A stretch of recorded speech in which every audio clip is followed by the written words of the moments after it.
yourself tonight. You gotta feel it. You just have one life. It's time to live it, dance into the light. Your life is beautiful. You have tuned in to the Monica Brant Show. Please say hello and let us know where you're tuning in from. You just have one life. It's time to live it, dance into the light. Your life is beautiful. Life is beautiful. Life is beautiful. Life is beautiful. Life is beautiful. Life is beautiful. Life is beautiful. Life is beautiful. Life is beautiful. Life is beautiful. Welcome to the Monica Brant Show with the one and only Miss Monica Brant.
I'm seeing awesome replies or comments here.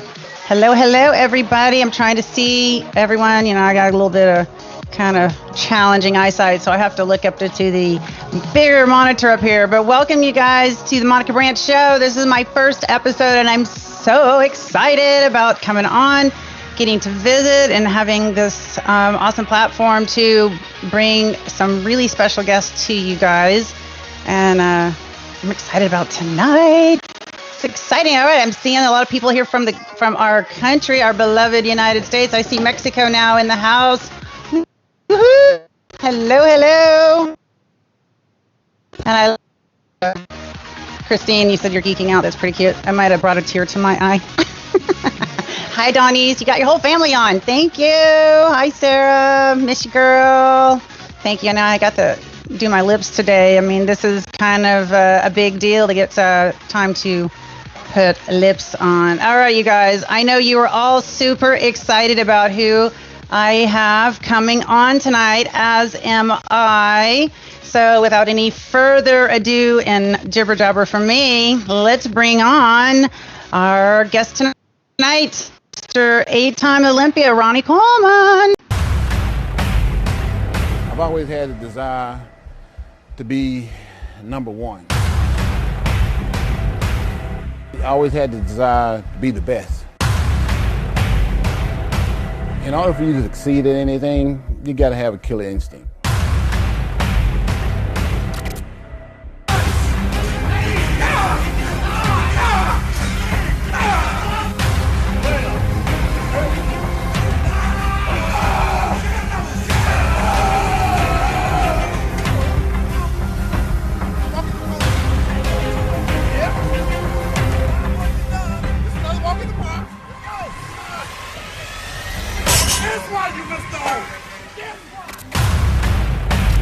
Everybody want to be a bodybuilder, but nobody want to lift no heavy ass weight.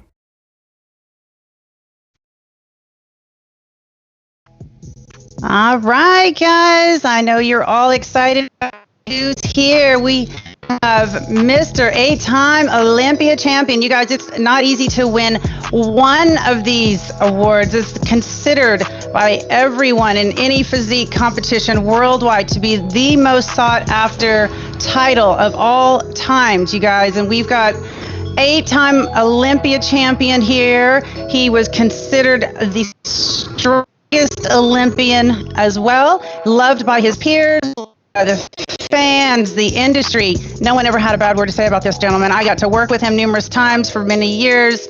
I can consider him an honor to consider him a friend, and I'm so excited to have him here with me tonight on my first show, the Monica Brant Show. So hi, Ronnie. Hey, what's going on? Just excited to get to talk to you. And I know we got some fans on here that are, as they said, geeked out because of what we're doing here tonight. So I'm so excited to share all the good stuff. And I'm just curious, how are you doing tonight? And how are you doing mostly with this quarantine? Has it changed your day-to-day activities much? Not a whole lot. The only thing I do now is walk out back in my house for the gym instead of driving my car to about, which is about 7-8 minutes to the gym. So not too much change, just a little extra time and getting to the gym now. A little less extra time, man. You can't go. You're still over at Brian's gym or Metroflex? Yeah. That's where I've been working out for the last 30 years now. 30 years. I've been up there, and when you see Brian again, please tell him I send my best and say hello. I remember being up there at his gym and training and thinking, I can handle the heat. And for whatever reason, for me outside on the track, I can handle heat, but in a gym setting with heat, I'm not tough enough for that yet. Awesome. Takes some getting used to, right? And I'm so excited to have you on tonight, Ronnie, and be able to share. And you have so many roles that you are. You are a son, you're a dad, you're a husband, you're a professional athlete, worldwide known, international. You're a cover model. Hey, you're a cover model, Ronnie. You ever thought about that? Oh, never. Just now. You are a cover model. I mean, that's pretty cool. I don't know if you've ever put that on your resume, but you can. You're a cover model. And you're a businessman too. I mean, you have multiple hats. How do you know which one to put on, when to put them on? Oh, when you've been around as long as I have, and when you're as old as I am, it comes pretty easy to you. You learn at a very young age. The experience. Well, I've learned a lot about you and been around you enough to know that You are very passionate. You are very good to people, and you somehow get the job done in every area. So I have no doubt when it comes to family, you're a family man. When it comes to being, the son, that you're a son and take care of your family. So it's pretty honorable to get to visit with you. So I wanted to talk to you a little bit about your family. I know you have 8 children, you said, right? Yeah, altogether we have 8. Yeah, that is a lot of that's a lot of people. Do you have a lot of children? Do you have one child that you feel has kind of followed in your footsteps, that maybe young, you can kind of see a resemblance in, how you've kind of patterned your life maybe at this point? No, it's kind of too early right now. My youngest is still 5, then 6, then 8, and Are, 10 here pretty soon. are any of them picking weights? Oh, they in here every day. They're in there.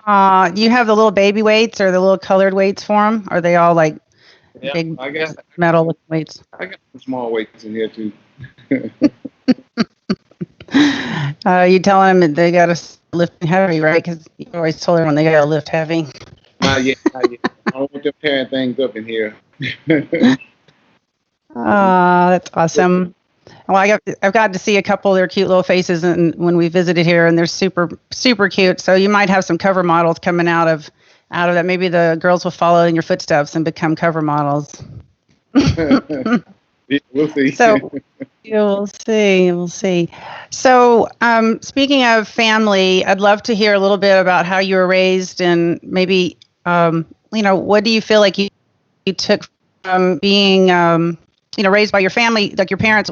What do you feel like you took from that childhood and have made it a tradition to teach your children? Well, right now, when I was growing up, things were a lot different. I grew up in a real small town. We only had about 15,000 people. Back then, you didn't lock your car door, didn't lock your house or nothing. So it's a little different being in the city. I started working when I was 9 years old, and I worked until I pretty much graduated college.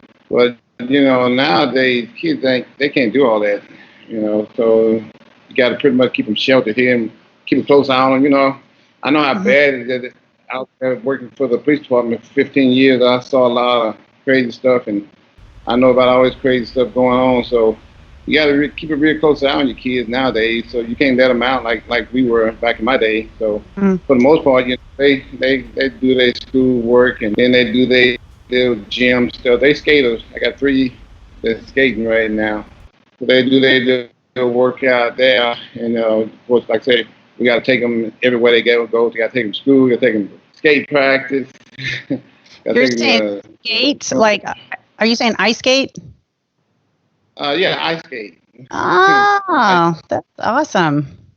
Yeah. That's awesome. Beautiful sport. Yeah, it's different, but they're a lot different than I was. When I was that age, I didn't really know what I wanted to do. It's kind of hard too, because we didn't have sports like they have now. My one started at 3. When I was 3, I don't even know what I was thinking of. I don't think I know, like they are now. I got a 6-year-old, 7-year-old, and a 9-year-old, all 3 skating right now. So wow, they have to practice a lot. It's pretty complicated. It's pretty competitive too, because they do competitions all over the state. So it's a lot of practice, a lot of fees, and a lot of buying skates. It's not a cheap sport. I know that. So do you get to go? You get to practices and watch a lot, or is that something to do on a regular basis when the quarantine wasn't here? Yeah, no, they get up at 5 a.m. in the morning and do all that stuff, and that's normal when I go to bed. That's right. Yeah, so they're on their own with that. Mom takes them practice in school and all that. Okay. By the time Mom, I do the rest. I take over from there. Well, okay. So with that in mind, with you saying that, I'm curious about this time schedule you have of staying up all night. Is this something you've done in your adult life, or is this Yeah. more recent? Can you explain that a little bit? Because Well, when I worked full time for the police department, I worked from 3 to 11. So I had to get up and do my cardio before I went to work and do my workout before I went to work. And when I got home, it was always another cardio session. So I'd stay up real late back then. So I'd do cardio, I got to eat and shower and all that stuff. And by the time I got to bed, it was always like 4, 5 o'clock, somewhere in there. So it's kind of like the same schedule for ever, pretty much my whole life. So I'm just sticking to it, pretty much doing the same thing. Well, I understand. I know that in the past, when I was doing all of my, training and competing, and if I was single, it was a lot easier. But staying up later, sometimes that was the quiet time of the day, and I could get a lot more done. And then, of course, if I lived by myself and was just training and traveling into my own thing, I could sleep whenever I needed to and get up and go train. And of course, that was my schedule a little bit too. Occasionally, it wasn't all the time, but it certainly helped. And then, then I would have those occasional 4:30 in the morning trainings out there at Goldstone Venice, and that was always inspiring to have your workout done super early. So I get that. Yeah, that's cool. Oh wow! So I know you traveled an awful lot while you were competing, and as an athlete who did the same, I'm so curious how was that for you? Was it frustrating? Did you enjoy it? Like trying to get your food there, and how challenging was the part for you, or was it easier than maybe? It wasn't hard, You make stuff hard on yourself when you just make it hard on yourself. Me, I've always made things easier for me. So it wasn't hard getting food. It wasn't hard to do the traveling. That was pretty easy. Only hard thing about it was trying to schedule everything around my job and stuff I did, at work. But for the most part, once I got to a certain level, I was able to do what I wanted to do. So it was all pretty easy. It wasn't really nothing hard about it. Traveling, after a while, it gets to be what it is, like a job or something. So Right. you just expect it and go along with it. And it's not that bad, especially when you're in first class and you're all comfortable and you can sleep most of the way where you're going. So it's always been pretty easy for me. So even in first class, the seats weren't too bad. No, not Because I bad. know you. I know the airplanes can get squishy there, right? So, do you have a favorite memory of one of the countries you got to go? And I mean, I know when we travel with guest appearance, and you have promoters that would bring you out. There's always maybe a few that were really, really super fun, and some that were just like, okay. But do you have a memory of maybe one of the countries that you just really enjoyed your time and the people, and felt like it was such a memorable experience that it sticks in your mind?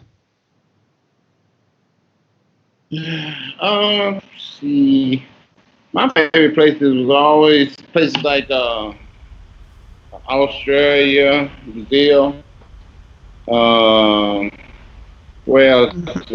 Colombia was always pretty nice. Kuwait. I had a lot of favorite places I like going to. Most of the time, the fans were like off the chain just about everywhere you went.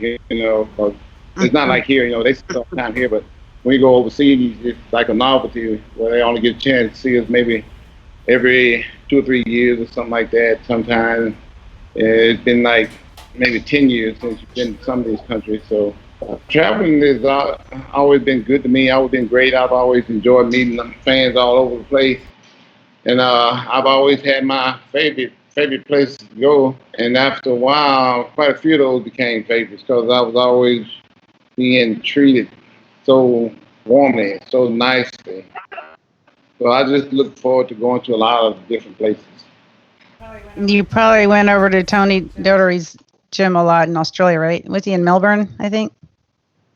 Did he bring you out there a lot? Mm-hmm. Yeah. Yeah. Yeah, I remember the gym is so interesting. Yeah. I'm sorry, I didn't mean to interrupt you there. I love Tony's gym. I assume they still have that same gym it's kind of underneath the ground and Yeah. got all those different rooms. Yeah, it's you a got it. cool place. I was just not too long So ago. we got some questions over here, and I know everyone's talk to you. I know we've got somebody interested in how you're doing, how your back is. So do you feel like sharing a little bit about, where you are right now and how you're doing? Because all the fans are wanting to know, Ronnie. Yeah, everything's going pretty good for me now. Had my last back surgery about 2 years ago. It'll be 2 years in September anyway. They put all the screws in. The screws that were going bad and they were breaking and they had to be redone. So I had them all redone. They put in some rods. This was just my last surgery. And ever since then, everything's been going really good because it's a new and for a minute there, I was having surgery like every 3 or 4 months, going to this one doctor, because every time I put screws in them, they would break. And every time they break, they had to replace them right away. So I finally got away from that doctor and went to another one. And the last doctor, he he replaced all the screws, put in some cages, put in some rods, and everything has been good ever since then. I hadn't had anything go wrong in 2 years since I got the new doctor. Praise God. So is it right? Did I get the years right that your first rupture was your back, and that was in 96 or was 97? Yeah. And then you. At the end of December. And then was it after that when you squatted that 800 pounds, or was it before that? Well, see, I herniated my disc in like 96, almost 97. I did the squat 03, so that was probably about 5 years later. Oh my goodness! How do you do that? How do you have a back like that, and then still be able to squat like that? I mean, you have to put 800 pounds on your back. But it still heals up though, because I deadlifted 800 for like a couple reps a couple years later after that herniation. So that was one. So the squat was 03. So everything heals up and gets better, and you get stronger and get stronger and stronger. As long as you're working out, telling yourself it's just staying ahead of everything, it's all good. And that's why, of course, I did that, getting ready for all those Olympias and all that kind of stuff. I had to stay in the gym all the time. You had to keep that strongest Olympia reputation, right? So, well, of course, that's the last thing you think about. Yeah.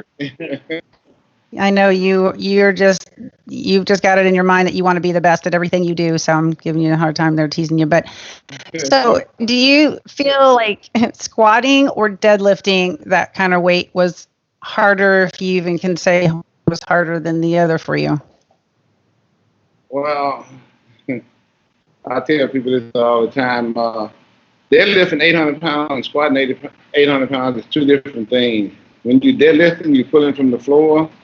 And what's right there on the floor, gravity, pulling right against you. When you're squatting, it's way up on your shoulder, and gravity is way down there on the ground, so things are a lot lighter. That's why when I squatted 800 and I did 2, and I'm like, oh man, I could have got 3 or 4 more. I was thinking, I had forgot about the gravity thing, I didn't take it into account. But I took gravity. Out of the other 2. So when you did the 2, was that the goal? Was I'm just going for 2? Exactly. Well, I knew I had done on the deadlift, and it was heavy, but it wasn't that heavy. I don't know about that. It's like a baby elephant or something. I don't even know. It's awesome. That's so exciting. I only lifted for me for a short while when I was running track and doing the sprinting, and I really actually started loving that training, and that is how I got ready for my last few shows. I was actually training for track and not figure or whatever, so it was a lot of fun. I was only in the gym twice a week and on the track 5 times a week. It was really awesome, and I saw great results. So I know you were a track person growing up as well as football. So do you have thoughts as if you were not a bodybuilder, if you could go back in time and do one over and pursue one of those, which one do you think you would have wanted to pursue? I didn't really care too much about it. I was just doing the field events anyway. So my only other thing was playing football, you know. I could have pursued that a little bit further if I had wanted to, but I kind of gave up because I had a lot of injuries in college and I was tired of getting injured all the time. Since I didn't get drafted, I didn't want to go out there and get injured and just be miserable. So I just decided against it. And so I had my degree in accounting and I graduated at such a high level, I figured I'd take my chances there. Yeah, you were pretty diligent, I guess, in your schoolwork, which is, you know, I don't know if that's something that somebody thinks about when they're like, oh, Mr. Olympia, 8-time and strongest man. I mean, you kind of tend to forget maybe there was somebody in there that likes to learn and study, and I think that's really remarkable. Do you have anything currently that you like to read or study or learn about for like the brain power? Not really. Not like I did back in the day. Back then, you know, I was always looking to learn as much information as I could about just about everything. You know, now I got a lot older because I don't have those dreams and aspirations I did back in those days. But so I don't do a whole lot of reading. I just do a little bit here and there. You know, I don't really miss school that much because back in those days, I was like you said, I was studying pretty hard. I was studying every single night, and the subject I decided to take up was complicated in a way, but if you studied hard, it came kind of easy. And I studied pretty hard every night. That's awesome. You know, that's really good to hear, and I hope that the young people that are watching, maybe that have aspirations to be a top bodybuilder, will keep that in mind too, because it's really amazing to be able to look back after all you've done as a professional and as an athlete to say, you know, that was something that, you know, you strived as well in, and you were diligent in that, just as you were diligent in your, you know, your bodybuilding and sports, you know, ideas. So Ronnie, I've got a couple questions over here. Let me look real quick because I think there's one I wanted to get to. Where was the one? I think it's higher. I'm sorry. I've got people here helping me out. Let's see. Greeting. All right, here you go, Ronnie. Greetings from Iraq. Could you please ask Ronnie why he is not continue his glory in going to be a coach, and why does he not train those who want to train under his supervision? Yeah, coaching stuff is not for me. When I do coaching and when I do stuff, so I don't know if anybody can, you know, meet my level of my standards. Cause I'm pretty rough, so if you're not doing it the way I do, and I get bored real quick. Yeah, if someone's not inspiring you, I'm sure. So you're saying if I want to compete again, you're not going to help me out. I'm the guy you come to. Awesome. Let me see. We've got. Thanks for the question, by the way. I'm gonna not probably say your name correctly, but thank you there from Iraq. Okay, Ronnie. Let's see, Ronnie or Monica. What do you think about having bodybuilding competition through technologies like Zoom until this COVID-19 is over? From Jay. Hi, Jay. What do you think about that? Which is kind of an interesting question because my husband is in the horse industry and they are actually doing online horse shows. So people are doing a pattern and then sending it into the people that are hosting this online show, and it's been huge success. So, yeah, that's a great question. What do you think? What do you think, Ronnie? I don't know. It's just so difficult for me to even go there because I'm so used to doing it one way, and it just don't seem like it would work another way. I guess I did it that one way for so long. Just even thinking about doing it another way, I can't wrap my head around it because I don't see how it would work. Well, I think it would be hard because the lighting for bodybuilding is so specific, and if you don't have good lighting, just period, you can't really see the definition. You can't see, how the symmetry looks. So I think it would be really hard because it's such a physique competition. So it depends. You might have someone that has a great physique, but they don't have the best video or lighting, and then they just can't come across as well. So, but it's kind of an interesting idea, I guess. Very interesting. Yeah. So I got a question for you. How many years were you at the Arnold, and how many years at the Olympia were you? And do you prefer one of those shows over the other? See, I don't do the Arnold like twice. I won in 01 and I got fourth in 97. The Olympias are more, well-known, respectable event that's really for the best of, in the world. It's like the Super Bowl. So you got the Super Bowl and you got maybe like your secondary Super Bowl with the Arnold Classic.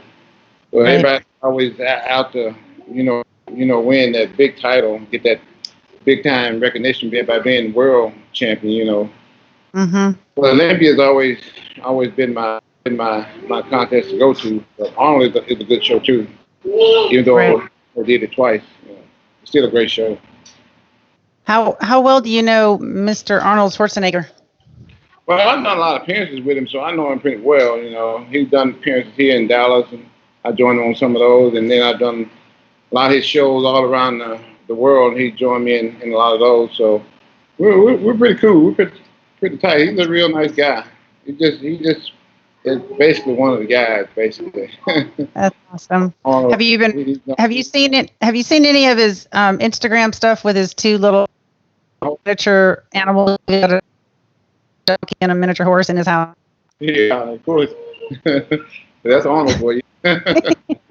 They're so cute. I love them. I haven't asked my husband for one yet, but I'm tempted.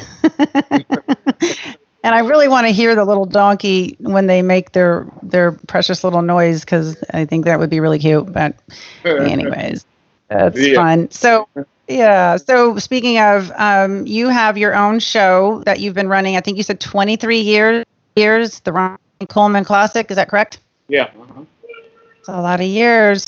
And have you had Arnold there to make an appearance by chance? No, not really. We haven't had a lot of guys make appearances there lately. We mostly just been operating it locally, for the most part. Okay. Well, I know I've heard for years people, loving your show and excited to go compete there. So congrats on having that run for so many years. I had one for 6 years, and that was a lot of work, but it was certainly fun. So that's awesome. Yeah. Yeah. So okay, you and I got to work together at BSN, and that was a really special couple years for me there. How long were you actually at BSN as an endorsed athlete? 05 to like 11. I was there for like 6-7 years, somewhere in there. Okay. I was there for quite a while. They were true. Yeah, it was nice. Yeah, I enjoyed it. Fun. I did too. I don't know if you realize, I called up Scott James and told him he needed a female athlete because you were working for him, And I'd been with Universal Nutrition for 7 years, and I was like kind of like ready for something different. And I realized I had kind of looked at BSN, and I thought, they don't have any female athletes. I gotta have a female athlete. So I had a friend that gave me Scott James's number, and I just called, and he got on the phone, and I said, "This is Monica Brant." And he's like, "What? For real?" I'm like, "Yeah, for real." And he was like, "Oh my gosh, what's going on?" And I was like, "Well, I just calling basically because I saw you have Ronnie Coleman, but you need a female athlete, right?" So I ended up getting myself a contract. I was their first female, and it was always fun because, you know, fans would come over in my line, and then they'd be like, "Oh, can you get me over there to Ronnie Coleman?" And I'm like, "Okay, probably." It was always fun to work with you. And, you know, I just always admired your patience because, hey, you know, for the competitions that I did, you know, I had to be a certain way, but nothing like, you know, the level of dryness and food and all of that you guys had to do. And I always admired your attitude towards the fans and how gracious you always were and, you know, thoughtful of everybody. So it's fun to see how many people love you and that you've made such a great name, not just for yourself, but for the industry worldwide. And, you know, people can come to the bodybuilding and kind of like, ooh, you know, oh, it's so, everyone's so big and muscle. And I'm like, hey, there are some amazing people in this industry. And why do we stay in it for so long? You know, it's got a lot of great people that you become friends with, that you're inspired by. And I just, you know, before we go on, I just felt to share that with you and just from the bottom of my heart, you know, I might cry. I'm a tearer. Yeah, So, it was this time in my life. you know, you've done, you know, this is one of the reasons I wanted to start this show. I wanted to honor the people, the legendary bodybuilding fitness icons. I wanted to honor you guys and you being, you know, such a legendary icon. I wanted to honor you guys and allow some of my fans to get to know you a little bit and be able to talk. And it's such an honor to, you know, call you a friend too. So, yeah, you know, one of the other things I always like to say is, hey, me and Ronnie got our first Olympia titles. Well, I only got one, but you know, we got them we won in the same year, 98. And Yeah. I got mine. It's kind of fun. And for a long time, I never had my covers up. I never had my Olympia medals up. And we moved into this house about 2 years ago, and my husband started little by little doing some special little projects in here for me just to have the memory of what all I've done. And it's fun. I know you have a really special room as well, and all of your awards, and you know, you've got tons of them. So it's fun. Do you have your covers up too, or just your awards? I have covers up just like you do. That's awesome. All right, Ronnie, I think we're going to I'm going to change this up a little bit. We're going to go to our rapid fire question. So I'm going to ask you a question. Here's the first thing that comes to mind. Okay.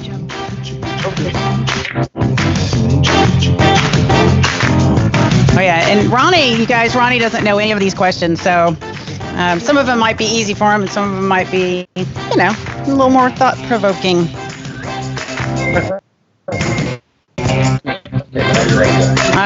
Honey? All right. Favorite fish that you used to catch? Catfish. Catfish? I do that all the time. But, you know, I That's still awesome. I try to go as much as I can. The what? I try to go as much as I can still today. I used to go every day when I was a kid. Do you have a place you can go fishing near you? No, not near me now. I have to drive a couple hours to go to where I want to go. Okay. All right. These are supposed to be rapid, and I know I started talking. Okay. Favorite body part, upper and lower to train? Upper is probably going to be chest, and lower is probably going to be legs. All right. Quads or hamstrings? Quad. Yeah. All right. Least favorite upper and lower muscle group to train? See, I don't have any of those. I thought you might say that, but I had to ask. All right. For 43 years, you kind of look forward to it. To all of it, right? Yeah. Even the triceps. All right. Least favorite thing about competitions? Diet. Diet. Diet with a passion. I think that's probably true for just about. Hey, the first three letters are spelled die, right? Like it's kind of crazy. I think if they didn't have the commercials on TV so much, it's the commercials that get me while I'm on the diet. Okay. Yeah. When you saw a commercial, could you actually smell it too? Sometimes. I was always smelling it. I didn't want it. I'm sorry, I lost you there. I said I didn't normally want that food until I couldn't have it, you know. Now that I'm on diet, I don't do none of that stuff. That's how it works, though, for everyone, I think, a little bit. All right. Yeah. All right. Here's a hard one for you. Your favorite color? Blue. Blue. Very good. That's a winning color. A lot of blue cars. Okay. Dark blue or light blue? Dark blue. Okay. That's good. All right. I know you talked in some of your other interviews about your memory. You have a good memory. And I'm curious, how many old phone numbers do you remember that you've had? Just about all of them. Really? That's awesome. Counting, gotta remember that. I could memorize the number. I remember the first number I first got as a kid. One more. Okay, favorite holiday. I think on this because it's supposed to be rapid and I'm making it slow. Favorite holiday. Christmas. Christmas. All right. Is it giving presents or getting presents?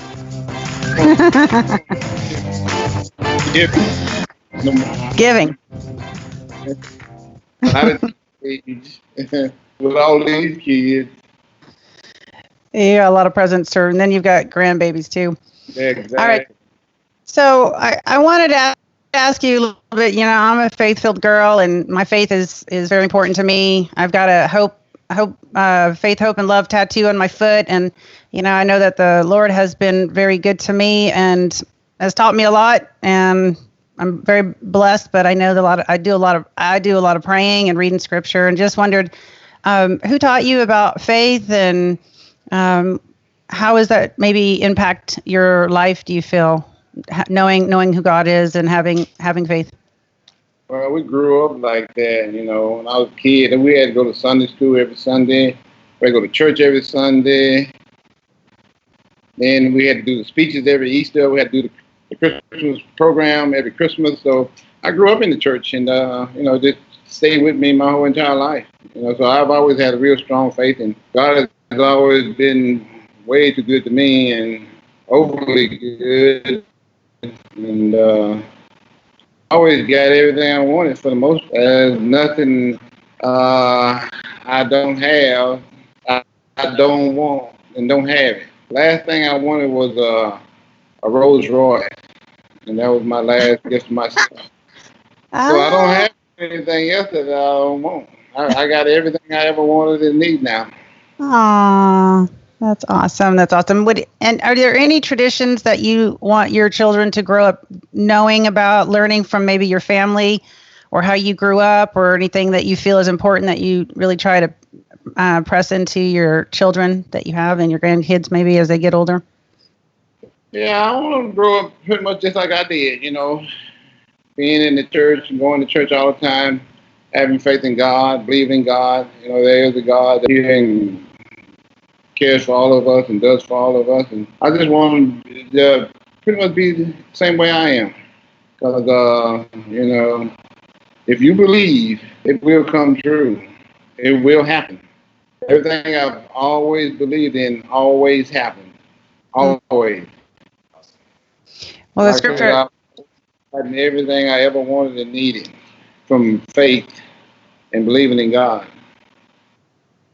I love that. The scripture says, delight yourself in the Lord and he will give you the desires of your heart. And I know people always want to go, well, God's supposed to give me the desires of my heart, but we're supposed to, believe and receive and pray and keep a relationship with God. And it sounds like that's what you've lived by, and God honors your hard work, your diligence, and it's awesome. I've done that my whole entire life.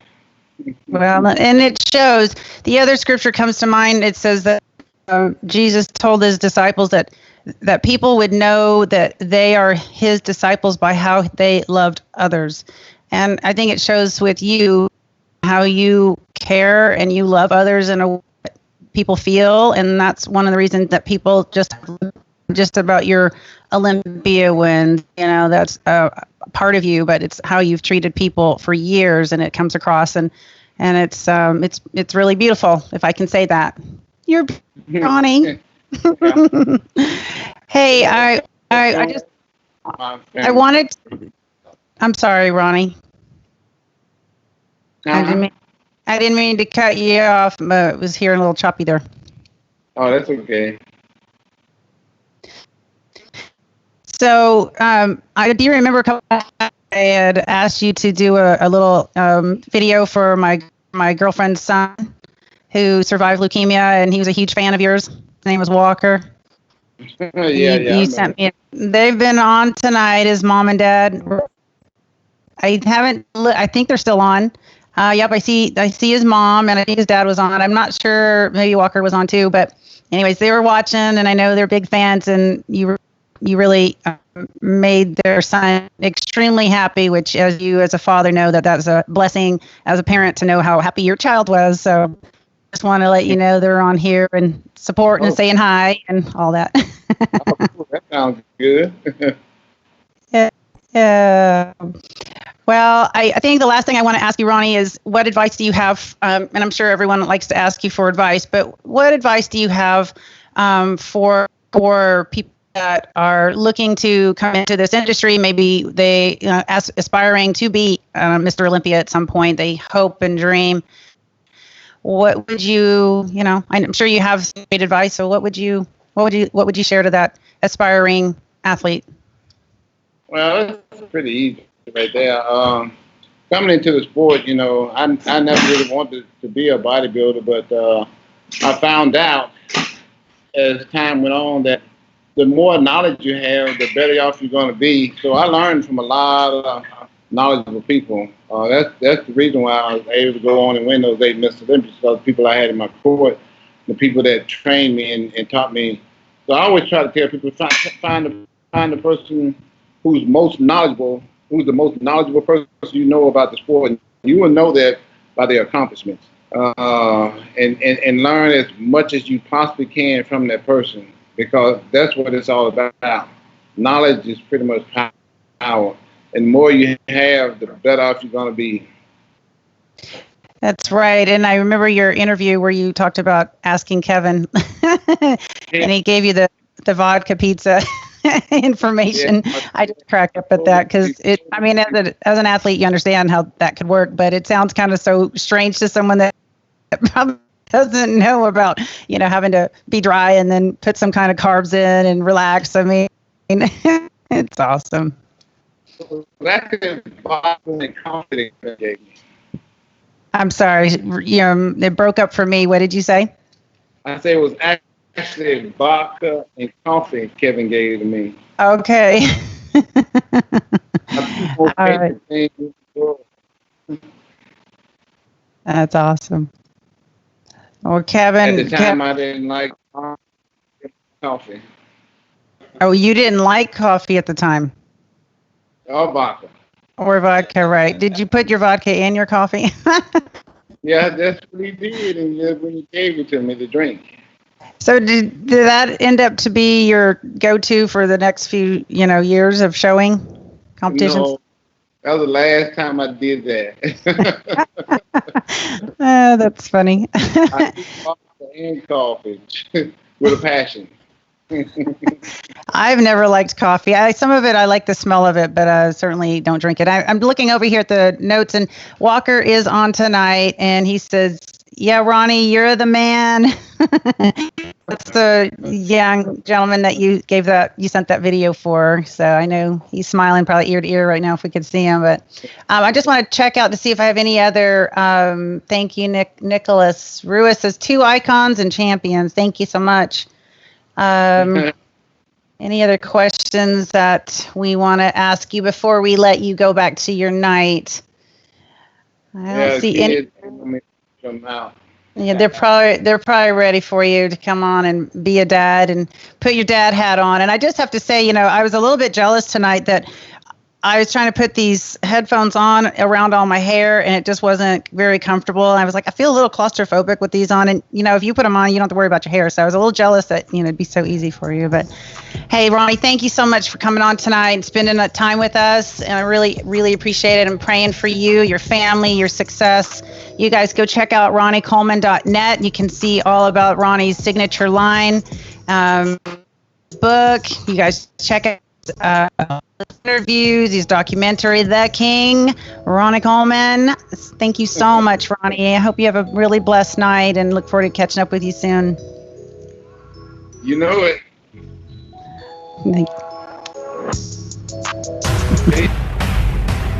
I've always had a desire to be number one.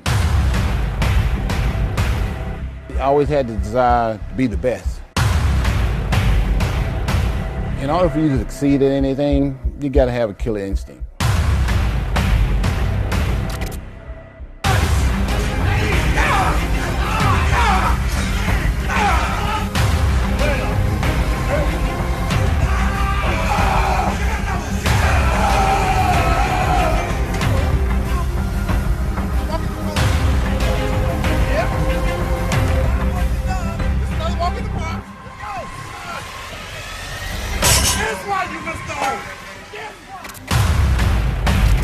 Everybody want to be a bodybuilder, but nobody want to lift no heavy ass weight.